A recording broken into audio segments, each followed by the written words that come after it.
and the liability. Okay.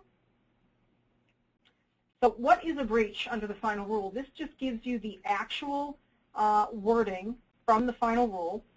It's any real access or use or disclosure of the patient's health information in a manner not permitted. So somebody who isn't allowed to access, a particular record, it's presumed now, the default is for the government that you've had a breach, okay?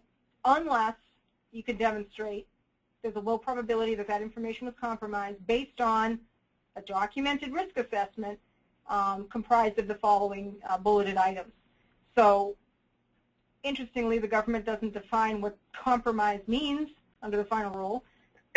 So to be safe, your documentation has to be based on the nature of that information, the individuals that accessed it without authorization, whether that information was actually seen, and whether any risk to it has been mitigated. So, for example, an organization could say we had full encryption. We know we have a particular software program that can tell this laptop was not accessed, so we know no one saw this data. Okay.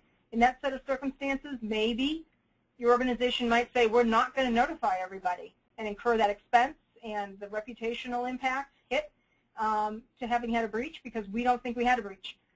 That's your organization's call to make, but then you're going to have to defend that to the government, and hopefully you're right in that assessment. But that's where Privacy Council can weigh in your particular state and have valuable guidance as to what the regional government audit enforcement personality is like in terms of looking at data breaches, which varies from the Northeast to Southeast, Central, Pacific Northwest, etc. They're all different focuses, and organizations that have had breaches are aware of what the particular proclivities and personality of the audit personnel in their region are for the Office of Civil Rights, and Privacy Council that deal in this area regularly are aware of that as well.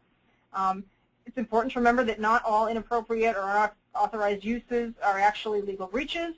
It could be if no one accessed the information, there isn't a breach. But again, not many times is it going to be that black and white that your organization will have, for example, a software program that can absolutely definitively say that that information was not accessed, that laptop was not turned on and used. But if that is something that you can show, hypothetically, that's a situation where maybe you don't have a breach. Many organizations, though, rather being safe than sorry, would rather notify, and that's where insurance becomes very key, because